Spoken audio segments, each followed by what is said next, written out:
I'm outside 1212 Fell Street. 1212 is a magical number. It's an angel number, if you've ever heard about that. In numerology, it's an important number, and it blesses the house with a type of power, which I think is really fascinating. So the contractor is also a developer at the turn of the century, and they bought land. Sometimes they divided it into 2, 3, 4, or 5 lots. In this particular case, he divided it into 2 lots, 25 by 137.5 each, and built beautiful Eastlake-stick Victorians on them. These houses used to be twins, and the reason we're so gung-ho about keeping things the same as they were, you can see how beautiful the original house was and how bad it looks once they've pulled all the original detail off and stuck it over it. It can be restored. It's not cheap to do, and so it's always better if the original finishes and details are there. The facade of 1212, you can see the acanthus leaves, which were typical of the period, fluted columns, and these owners have added a lot of gold leaf. You have these square bays and panels, which give Eastlake-stick its name. It's really a beautiful house and completely original, with the exception of the front steps, which were added early on in 1912 when the owner bought a car, an automobile, and added the garage and changed the front porch to terrazzo stairs. We are immediately across the street from a brand new German bakery and Schlock's Bagels. And there's a line down the street every day to get these bagels and the amazing schmears. We're also across from the Folletti Center, which has a dry cleaner, flower store, grocery store, Pete's. It's really a great facility, and it also has a couple of restaurants.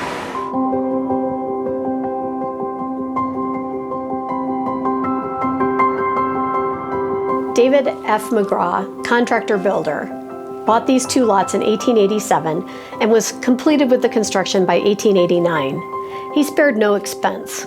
Nowhere do you see that more than right here in the entry. Beautiful mahogany finishes, the lincrusta, which is the original finish made to look like carved leather, and this Beaux-Arts sculpture on the newel post. Originally, it would have been gas and then converted to electric once electricity was invented. There are stained glass windows, crystal chandeliers, and the house is in such good condition because the original family owned it for 80 years, and therefore the house wasn't butchered. At this point, it's only had 3 owners, which is incredibly unusual for a home in San Francisco, and especially of this age, to have only had 3 owners. And that's why you have this original condition.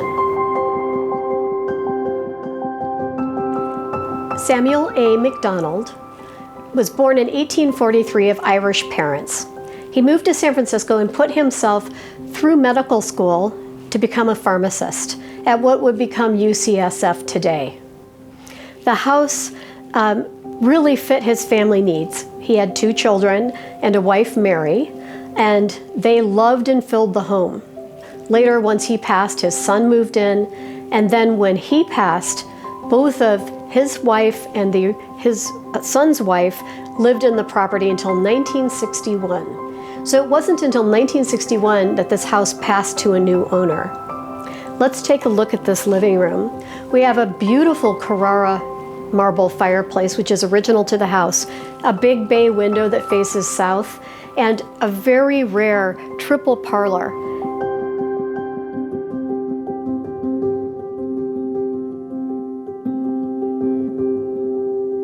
So one of the amazing things about finding a house this intact from its original construction is the hardware, the doorknobs and the door openers. This house, the pocket doors have the original hardware. And so to pull it open, you lift this little button and it pops out.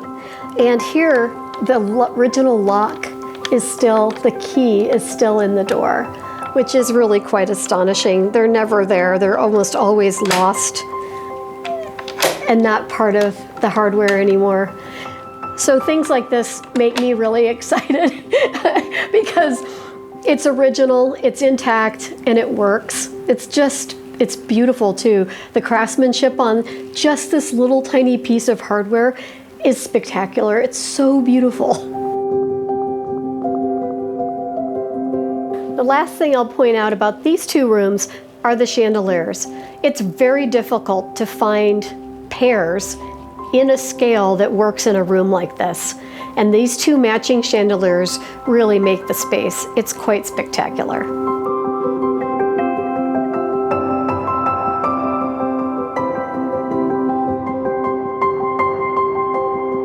Imagine hosting dinner parties in this room. Your guests would feel like royalty. It's spectacular. There's wainscoting all the way around with its original finish. Huge pocket doors that you can reveal the room behind. This door to the hallway has stained glass and etched glass. And of course, there is a spectacular built-in china buffet to both serve the food and store your china. To my left is a fireplace that functions. It's a gas fireplace, which flickers nicely. And the door goes into the informal dining room. In addition, you have a pass-through to the butler's pantry so that the person serving the dinner, you can pass plates in and out of this entry to keep people from having to walk in the room. The entire room is spectacular, and one of the things you should note that throughout the house, each of the medallions have been hand painted, lovingly covered with gold leaf and polychrome paint, which would have been normal for the time period.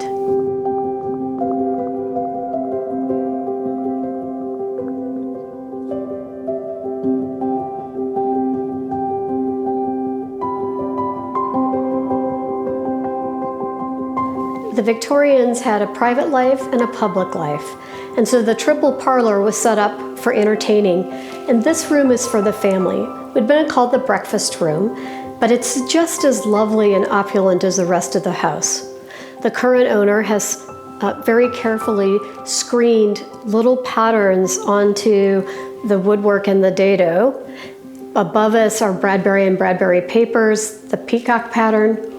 Again, the medallion is covered in polychrome colors and lovingly painted, has some gold leaf accents, and there are two china cabinets in this room, along with the pass-through that goes to the formal dining room.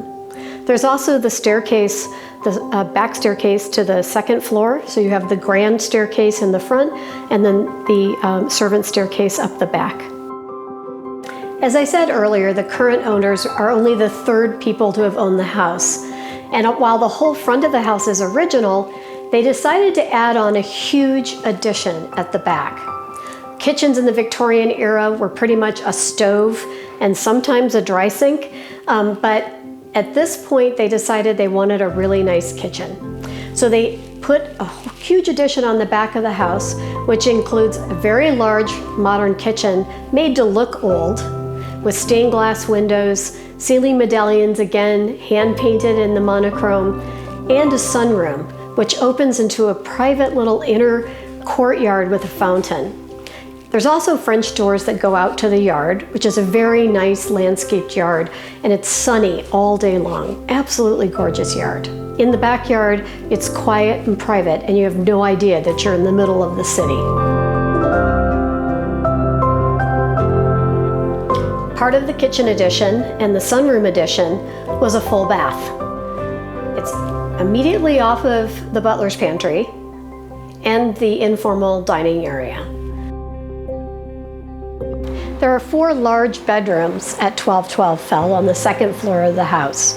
The primary bedroom faces south and has the square bay window and then a window over the vestibule.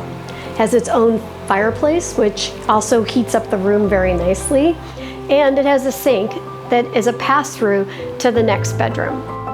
All 4 rooms are large and well lit, and each has its own medallion that is custom painted.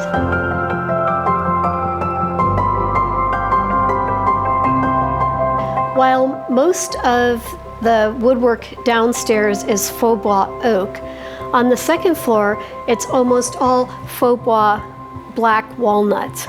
It's a really beautiful paint job, and it makes it look very lush and very opulent. All the bedrooms on the first floor are connected inside the rooms.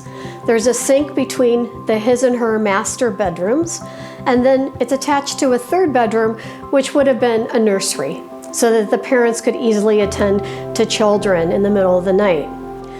This way, servants didn't know who was in whose bedroom. It was a privacy issue, and so all of the rooms connected without having to go into the main hallway. It's fascinating and so Victorian. The second bedroom is intricately stenciled, both below the picture rail and above the picture rail.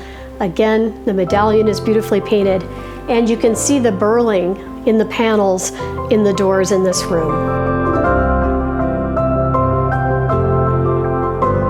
The third bedroom is called the Scottish room because of the medallion. Both the builder and the first owner were Scottish, and so they put a little claim to their heritage in the medallion in this room. Also interesting about this room is that it's the original wool broadloom to the house. It's the only original carpet to the house, but it's been there since it was built, which is amazing. And also it has a matching frieze around the top.